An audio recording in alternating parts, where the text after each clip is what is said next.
வீக்கெண்டுக்கு நாங்கள் போன இடம் தான் India's largest crocodile park in Chennai. ஆமாங்க, ஈஸிஆரில் தான் இருக்குது. இதோட டிக்கெட் வந்து சைல்டுக்கு 50 ருபீஸும் அடல்ட்டுக்கு 110 ருபீஸும் சார்ஜ் பண்ணுறாங்க. உள்ளே என்ட்ரு ஆனதுமே பாம்பு செக்ஷன் தான், பட் அதை எங்களால் பார்க்க முடியல, க்ளோஸாக இருந்தது. ஏப்ரல் டு ஜூலை வரைக்குமே க்ளோஸ் தானா, வெயில் காலம்னால ஓப்பன் பண்ணலை. இங்கிட்ட சைடில் பார்த்தோன்னா குட்டி குட்டி ஆமை, முதலை, அப்புறம் பாம்பு வெரைட்டிஸ் எல்லாமே வச்சுருந்தாங்க மிரருக்குள்ளே. எல்லாமே ஜாலியாக தண்ணிக்குள்ளே நீந்திட்டு இருந்தது. அதெல்லாம் பார்த்து முடிச்சுட்டு மெயினான crocodile பார்க்குள்ளே நாங்கள் என்டர் ஆயாச்சு.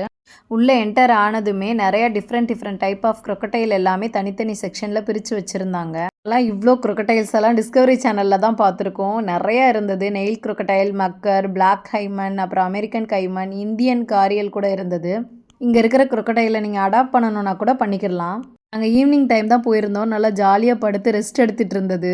எந்த மூமெண்ட்டுமே இல்லாமல் ஸ்டாச்சு மாதிரி படுத்திருந்தது. பாப்பாங்கெல்லாம் ரியலா இல்லை பொம்மையாமான்னு கேட்டுட்டு இருந்தாங்க. ஒரு முதலெல்லாம் வாய் ஓப்பன் பண்ணி படுத்திருந்தது. பார்த்தா அப்படியே ஸ்டாச்சு மாதிரியே இருந்துச்சு எங்களுக்கு. கிட்ஸ் எல்லாம் இங்கே கூட்டிகிட்டு போனீங்கன்னா செம்மையாக என்ஜாய் பண்ணுவாங்க.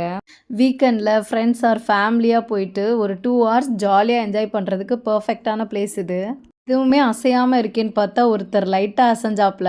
சரி அது மட்டும்தான் போலன்னு பார்த்தா சைடில் படுத்திருந்தாப்புல ஒருத்தர். என்ன நினச்சாரோ தெரில, திடீர்னு நடந்து போக ஆரம்பிச்சிட்டாப்புல. நடந்து வராரு. சரி தண்ணிக்குள்ளே தான் போய் படுக்க போகிறாருன்னு பார்த்தா டக்குன்னு என்ன நினச்சாரோ தெரில, நார்மல் ஈரமான மண்ணிலேருந்து காஞ்ச மண்ணில் போய் படுத்துக்கிட்டாங்க. அதோட அவ்வளோதான், அதுக்கடுத்து எந்திரிக்கவே இல்லை. சரி நம்மளுக்கு இந்த தரிசனமாவது கிடச்சிதேன்னு சொல்லிட்டு அந்த இடத்த விட்டு காலி பண்ணிட்டோம்.